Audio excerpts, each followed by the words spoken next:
Bom dia, boa tarde, boa noite.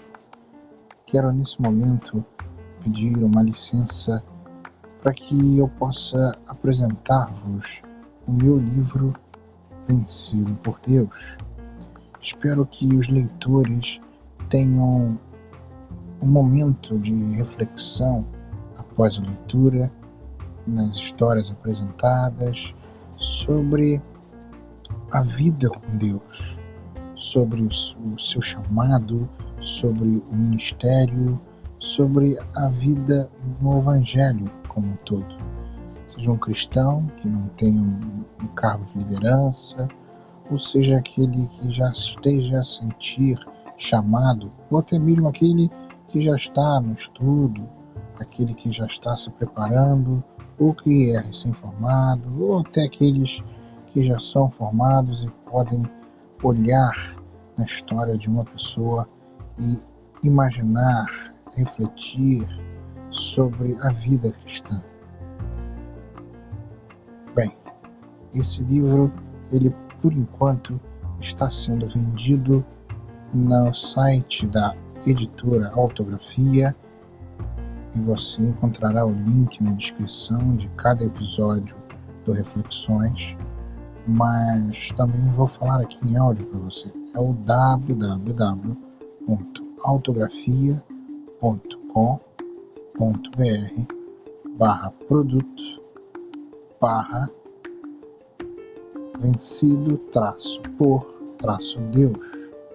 Você vai encontrar o link também na descrição.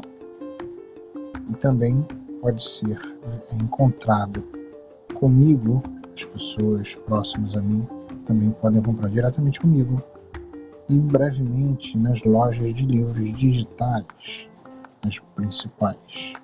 Fiquem com Deus, espero que a leitura seja de grande proveito para a sua vida. Um grande abraço, que Deus te abençoe e te guarde para todo sempre. Amém e amém.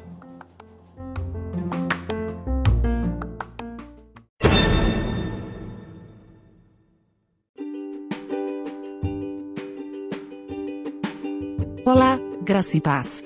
Eu sou a Cristiana, a assistente deste podcast. Vai começar mais um episódio do programa Recomeçar. São 5 episódios com mensagens sobre o tema Recomeçar. Gravado na Igreja Batista Central em Jardim Amendoeira.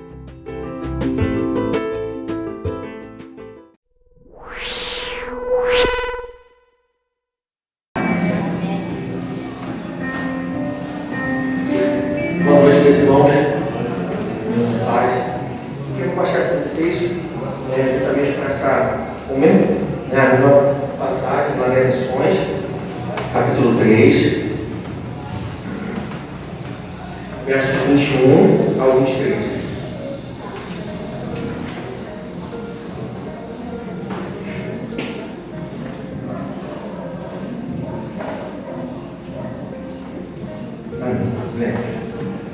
Isto recordo na minha mente, porquanto eu tenho esperança. É pelas misericórdias do Senhor que não somos consumidos, porque as suas compaixões não falham. Elas são novas a cada manhã, e grande é a tua fidelidade. Então, é muito importante entender qual é a realidade e qual o contexto que essa passagem vai falar. O profeta Jeremias, ele fala com essa perspectiva da misericórdia do Senhor por causa de que o povo de Deus, o povo que foi chamado, escolhido para ele se afastou. O povo foi chamado para ele com a sua exclusividade, ele começou a ser igual àqueles que não eram o seu povo. E se Deus não fizesse o que devia ser feito, ele não seria Deus. Então tudo começou com essa perspectiva. Por quê? Porque o que tem que ser agradecido é o nome de Deus. O que tem que ser agradecido é quem ele é. E nós, como seus filhos, como criaturas suas, temos seguido. Até porque, se toda vez que a gente faz as nossas vontades, nós vemos que não há sentido. Nós vemos que sempre há um arrependimento, sempre há um sentimento de vácuo, achando que podemos fazer algo melhor. Por quê? Porque somos nós mesmos. Porque é o nosso coração inclinado para o mal. Isso desde Gênesis, desde Adão e Eva. Então, E aí, quando a gente começa a entender quem nós somos, quando nós começamos a entender aquilo que nós somos capazes de fazer por nós mesmos, então nós começamos a vislumbrar o tamanho do amor de Deus para conosco. Porque a sua ira é justa e necessária. E por ser justo e necessário, significa que é menos amor. Porque Deus é Deus. E nós temos que conhecer a Deus pela perspectiva que Ele se apresenta, não pelo que nós achamos que Ele é. O que eu acho interessante é quando o professor de língua portuguesa começa a falar sobre uma determinada matéria, ninguém fala nada. Quando o professor de matemática explica uma matéria, ninguém fala nada. Mas quando começamos a falar sobre Deus, todos nós falamos alguma coisa e todos nós temos uma opinião, achando como a verdadeira, achando que não, essa aqui é a minha verdade, nos apropriando disso. Mas a gente não vai. Aquilo que a Escritura apresenta que ela é, quem Deus é, quem é ela no sentido da sua vontade. Então, analisando um pouco o contexto, nós temos que entender que o livro representa cânticos. E esse cânticos fúnebres, digamos assim. É como se você estivesse no cemitério, e lá no cemitério tivesse aquele momento, aquele ambiente, aquele momento de pesar. No caso, naquele sentido, foi por quê? Porque o povo não fez a vontade do Senhor. O povo foi fazer suas próprias vontades. O povo foi viver como os filhos pagãos, viver as suas próprias vontades, seus próprios desejos. Então Deus, por sua justiça, faz algo. E Ele tem que fazer. Então aqui diz o seguinte, que existe a destruição de Jerusalém entre os povos babilônicos, entre 587 e 587 a.C. Então o povo babilônico vem, toma posse daquela terra e arrasa aquela estrutura, sendo o povo de Deus. Por quê? Porque é necessário que ainda na correção, Deus continua sendo Deus e o povo continua sendo seu povo. Imagina um pai cuidando do seu filho. Um bom pai que se preze, ele vai fazer aquilo que é necessário, independentemente do que o filho acha, porque o filho ainda não conhece a verdade. O filho ainda está no desenvolvimento, está aprendendo. Não existe a compreensão daquilo que é a idade traz consigo. Enquanto o pai, com a sua sabedoria, ele precisa fazer alguma coisa, independentemente do que o filho acha, ou que o filho pode até pensar que não é, mas ele precisa fazer, porque se não fizer, ele não ama.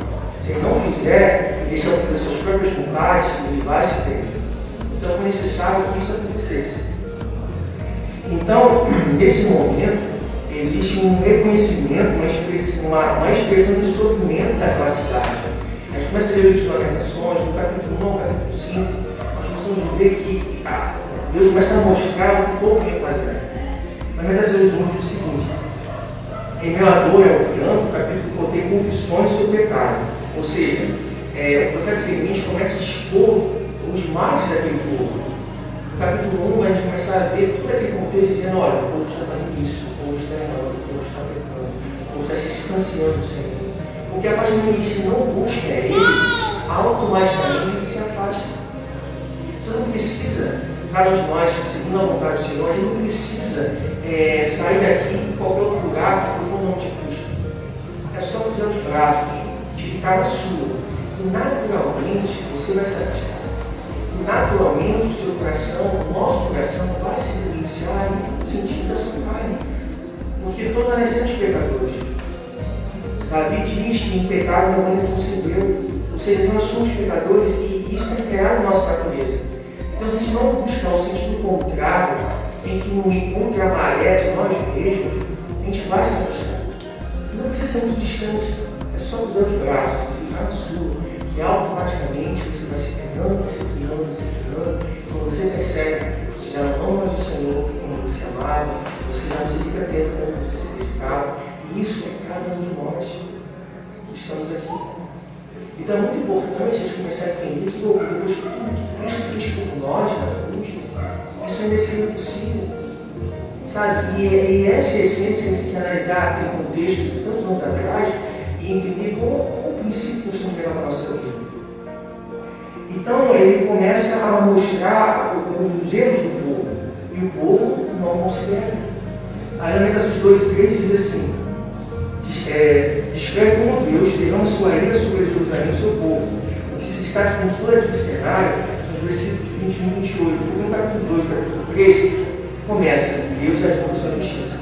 ele alerta, usa tudo que for necessário. Deus faz para alertar o povo. Olha os caminhos que vocês estão seguindo. Olha onde vocês estão indo. Deus usa. O que for para fazer, os profetas se levantaram e usou todos eles para poder expressar aquilo que tem que ser feito. Simples. Porém, o povo ainda continua relutante.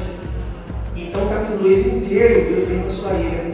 Deus vem falando o que vai fazer. E Deus capacita o povo distante, com uma mão para poder avançar e repreender o seu povo.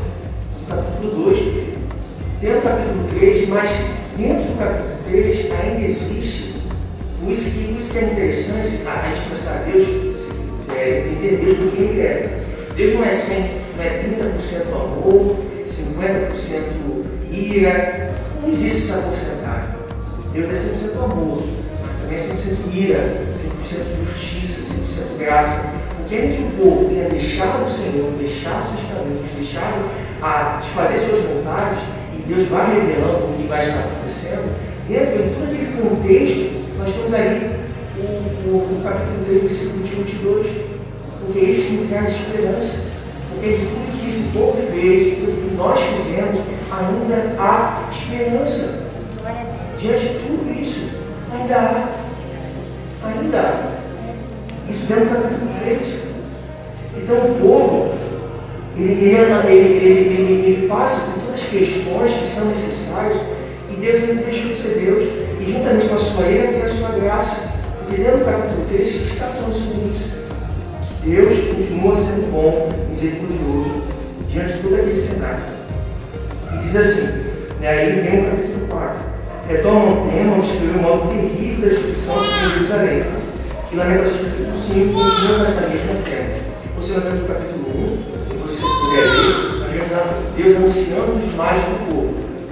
No capítulo 2, ele vai dando o seu juízo, junto com o capítulo 3.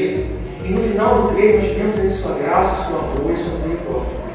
No capítulo 4, você for ver, aí tem a consequência de todo aquele juízo que aconteceu, todos aqueles males que o povo vai sofrer, toda aquela destruição que está acontecendo.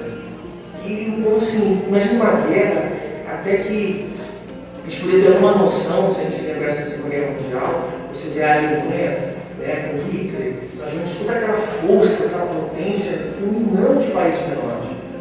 A gente pode meio que ter uma ideia nisso, ver o povo babilônico trucidando aquele povo completo. E ainda assim, Deus sendo soberano sobre todas as coisas. E isso tem que construir o nosso coração. Então, a gente vai para o capítulo 5 do livro pequeno. Continua esse tema, o livro termina com uma humilde oração para que Deus limpe o seu povo e restaure o seu relacionamento com Ele. Aí nós vimos Lamentações 5, 16 e 17. E aí, só para eu poder fazer uma breve aqui, eu digo o seguinte: a coroa caiu da nossa cabeça, ai de nós, porque pecamos. Olha como é a consequência. Por isso que é importante esse juízo de Deus. Por isso que é importante todo esse processo que o povo passou. Porque ele pode então entender. Nós pecamos, nós erramos. A coroa da nossa cabeça, ai de nós, porque pecamos. Pois o nosso coração está fraco, por causa dessas coisas que os nossos olhos estão turvos. Ou seja, nós estamos no final do capítulo 5, e no momento o povo já está turvo. Está consciente que pecou, está para ser restaurado, mas precisa ser restaurado. E a gente vai ver ao longo da história Deus fazendo. Contudo, a ênfase maior da plena restauração se encontra em Jesus Cristo. Quando a gente lê o Antigo Testamento, a gente começa a ver a seguinte questão. O Antigo Testamento é sombra daquilo que está no Novo Testamento. Se a gente pegar um livro, pegar essa cura, esse aqui é o Novo Testamento. Aquela sombra representa o Antigo Testamento. Ou seja, o Antigo Testamento nos dá vislumbres do que há de vir. Enquanto o Novo Testamento é aquilo que já se palpável, nós podemos ver. Então, diante do povo vai passar vários processos. A gente vai poder entender que o povo está sofrendo algo difícil. E ao longo da história ele vai começar a passar esses processos de restauração. Mas ainda assim, não é 100%. Mas ainda assim, como diz, a sua visão é turva. Ainda eles não conseguem vislumbrar por completo essa ação do Senhor. Então, Quando a gente começa a ler o final do capítulo 5, normalmente o povo ele reconhece que peca. E quando ele peca, quando reconhece, não é questão de pecar, mas reconhecendo que pecou, ele se arrepende. E o arrependimento é a ação doutora que move a restauração. Então, por isso, com essa perspectiva, nós podemos entender de forma plena o que de fato é restauração. É quando eu reconheço que errei, é quando eu reconheço que estou errado, é quando eu reconheço que eu pequei diante do Senhor. E então, quando existe esse reconhecimento, então existe a restauração. Por quê? Porque o ponto central já aconteceu. Que foi o seu coração ver o seu erro. Foi o seu coração poder ver e compreender que está errado. Porque até isso é uma obra divina. Eu fico pensando que, vamos supor, estamos dentro da igreja. Aí todo mundo foi embora e nós vamos varrer a igreja com as pessoas. Se todo mundo estiver apagado, ninguém vai conseguir varrer a igreja. Vai ser impossível a nossa sujeira, entrar uma questão, fazer uma limpeza, vai ser impossível. É necessário que alguém acenda essa luz. E vamos supor que existe um visitante aqui que não conhece o filho que não conhece o que fica as coisas, se não puder acender a luz. Alguém tem que vir de fora. Alguém tem que vir, uma ação externa tem que acontecer. Para que então acenda-se a luz, eu posso olhar com clareza o que está acontecendo, e eu não posso cair. O que significa é exatamente isso quando nós reconhecemos que estamos errados. É quando Cristo vem, essa é a ação externa. Porque nós não sabemos o que fazer. Nós estamos aqui, a gente precisa varrer, mas como vamos fazer? Como vamos ver essa sujeira que está em nosso coração? É impossível. É necessário que Cristo venha e traga a luz do Evangelho em nossos corações. E resplandeça essa luz para que nós possamos ver e entender, realmente, ali está sujo, aqui está sujo. Eu começo a ver então que aqui está sujo, aqui está sujo, aqui está sujo. Por quê? Porque ele revela, ele mostra para mim. E isso é maravilhoso, porque eu vou começar a varrer. Mas eu tenho que ver que o fato de varrer, quando tem fogo varrer, no caso da nossa jornada cristã, depende do tempo que leva, estou varrendo. Ou seja, estou no processo, Deus está agindo. E isso que de fato importa. É quando Deus toca o nosso coração. É quando Deus nos incomoda. É quando a gente reconhece que estamos errados. Então existe essa restauração. Por quê? Porque só Cristo pode fazer. Só Cristo pode revelar. Não estou falando de você varrer toda essa casa, toda essa igreja. É um processo. A vida cristã leva um processo. Você demanda uma vida para ser cristão. Mas a todo momento você vai estar lá. A renda dele vai ser um canto para voltar e varrer. Ou seja, também você vai brincar, vai errar, é o momento que você vai. Contudo, você vai permanecer no erro. Com Cristo, não tem como você viver em paz com o pecado. Com Cristo, é impossível você viver no hábito, na prática do pecado. 1 João 3,9 diz exatamente isso. Todo aquele que conhece de Deus não se dedica à prática do pecado, porquanto a semente de Deus está nele. E ele não pode viver no pecado, porque é nascido de Deus. Sabe, isso é maravilhoso. Esse é o processo da restauração. É quando Deus toca, quando Deus faz, e só Cristo pode revelar. Sabe? E só Cristo pode nos incomodar. E isso é o processo. E ele continua. Né? Então, quando a gente pode trazer isso à nossa memória, como a reflexão de fez, como a oferta que a gente faz, trazendo a outra com essa esperança de que Deus continua sendo bom, dizer que eu digo, porque eu já fiz. E isso que nos alimenta. E é isso que vai fortificar o nosso coração. E então a gente começa a entender o princípio fundamental, a revelação de Cristo. Porque nós podemos ver que o povo entende por parte, sua visão, ainda é tudo. Mas quando a gente for ver, se puder colocar Mateus 3, Mateus capítulo 3.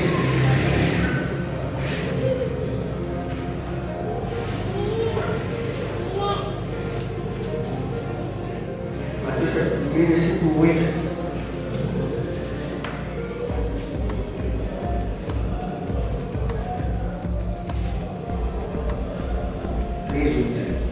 E aí, então, João Batista dizendo: usei frutos dignos de arrependimento.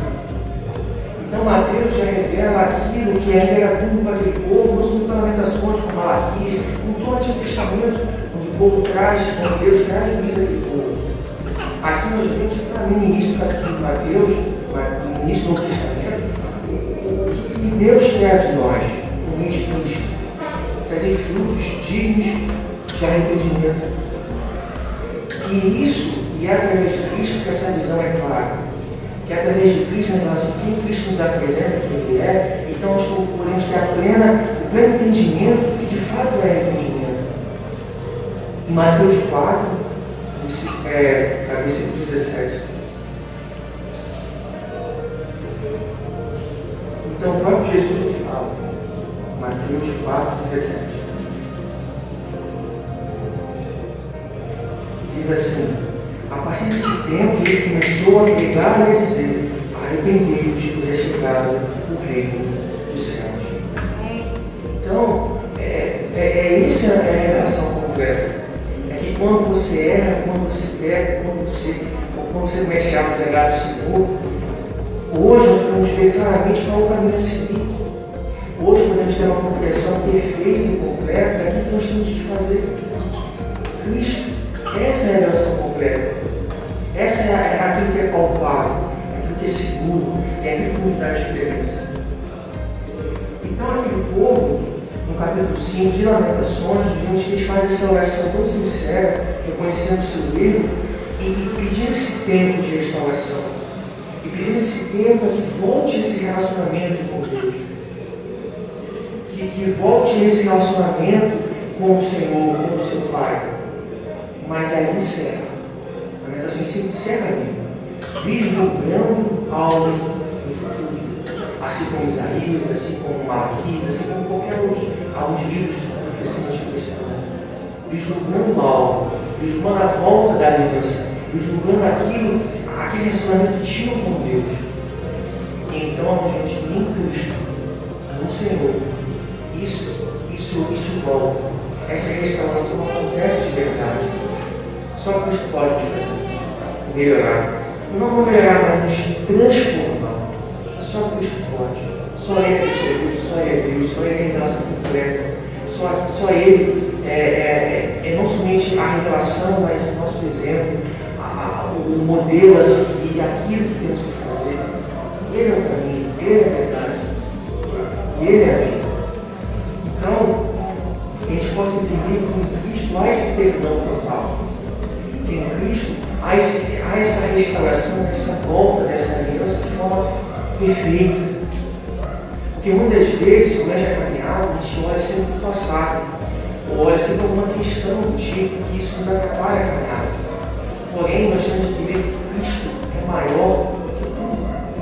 Quando nossos olhos estão muito focados em erros e falhas, a gente tem condições de fato, nos entregar incondicionalmente a Cristo e nos capacitar.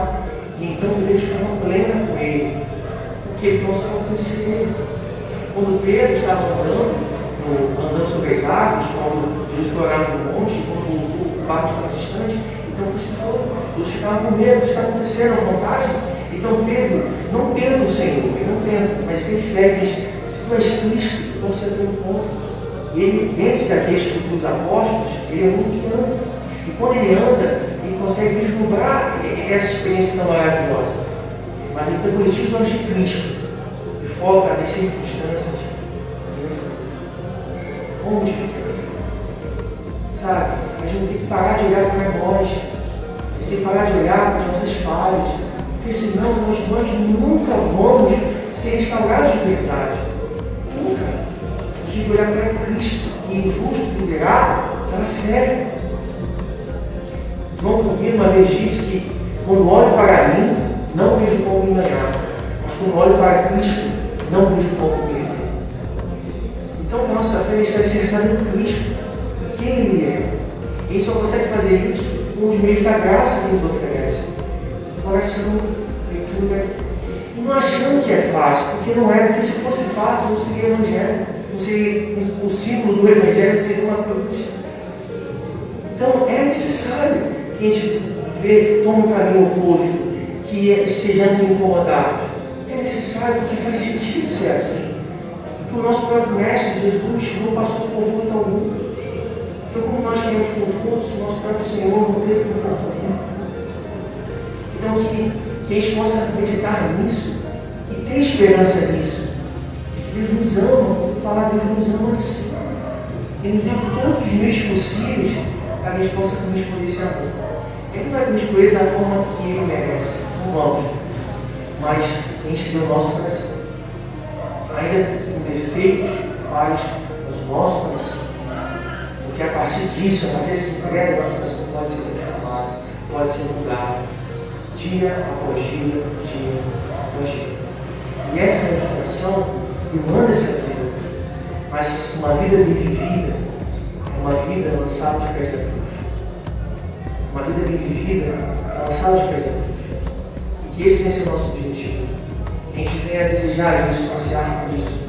Que a gente possa olhar tudo aquilo que o povo fez no Antigo Testamento, lá na Alimentação, e saber que o que ele fez não foi diferente do que a gente faz. Porém, com um outro contexto.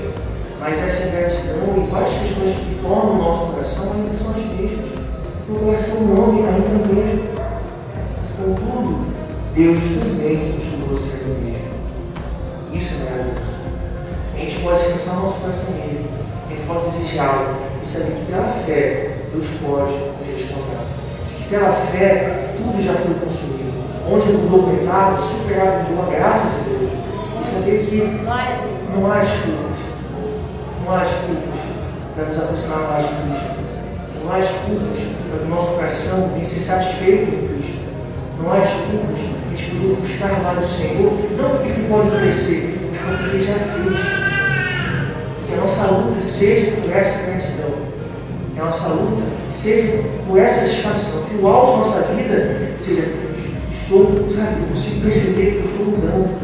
Não porque a sua conta bancária está mais alta. Não porque você fez o doutorado. Por causa disso, isso é bom. Mas a sua felicidade se baseia nisso. E se baseie naquilo que Cristo fez. Poxa, eu consigo ver que o algo de 5 anos atrás não é o mesmo hoje. No sentido que, poxa, eu consigo perceber que eu pareço mais com Cristo. E assim é a vida. E essa restauração demanda uma vida. Mas que seja essa vida vivida. Que a gente trabalhe, que a gente estude, que nos capacite para tudo isso. Não nego nada disso. Mas que pulse o nosso coração seja: eu levantei hoje, dormi hoje, meu coração está em paz, porque eu não pequei contra Cristo. Meu coração está em paz porque eu pude honrar o Senhor com minha vida. Meu coração está em paz porque em algum momento durante o dia, durante o almoço, eu pude meditar na sua palavra. Meu coração está em paz porque esses lábios impuros puderam professar o nome do Senhor. Sabe, que isso seja nossa luta, que isso seja nosso desejo. Não focando em nós, não focando naquilo que a gente pode fazer, mas satisfeitos do que Ele já fez por nós. E a nossa luta é essa: Senhor, seguir os seus passos. Não é um tiro no escuro, não é você desvendar uma floresta, uma cadeira enorme e tentar chegar muito baixo. O caminho está posto, já está feito. Os passos estão dados, que a gente possa imitar os seus passos, que a gente possa seguir os caminhos de Cristo para as nossas vidas. Então, vivendo de fato essa transformação dia após dia, dia após dia, dia após dia. Que isso seja que essa seja a nossa luta, a nossa ênfase e o nosso objetivo de vida. Ser conhecido por Cristo. Então a restauração flui, acontece dia após dia. Oremos. Pai, esse é o teu povo, esse é a minha vida. Nosso maior foco, Senhor, seja viver de fato essa restauração dia após dia. Que possa ser parecidos contigo, Senhor. E que o Senhor venha nos transformar, Pai, para a tua glória. E o nosso maior objetivo, Pai, seja ser semelhante a Ti. E poder entender e compreender, Pai, que não há sentido uma vida sem Ti. Nós devemos buscar fazer nossas vontades, vivendo de qualquer forma que a gente deseja, e ainda assim a gente não vai estar satisfeito. Por quê? Porque essa lacuna, esse espaço enorme que existe no nosso coração, só pode ser satisfeito em Ti, porque tem o Teu tamanho, tem aquilo que o Senhor é. O nosso coração, Senhor, só pode ser satisfeito em Ti. Então, que essa verdade, Pai, venha mudar as nossas vidas. Com essa verdade, Senhor, fortificar os nossos corações, porque é acessível a todos nós. E que isso venha mudar o nosso coração, a nossa vida, o nosso objetivo, em todas as áreas, Pai. Focando nisso, de que o Senhor pode restaurar, que a restauração em Cristo é completa, é perfeita, é satisfatória, não é turva, mas é clara e evidente. E o Senhor nos chama para isso. Então, Deus, instaura a conexão contigo, no meio do teu filho amado, Jesus Cristo. Que a cruz do teu Evangelho seja fincada nos nossos corações, então mudando os nossos anseios, mudando os nossos pensamentos, mudando, Pai, transformando e restaurando a nossa vida. Obrigado por tudo. Em nome de Jesus.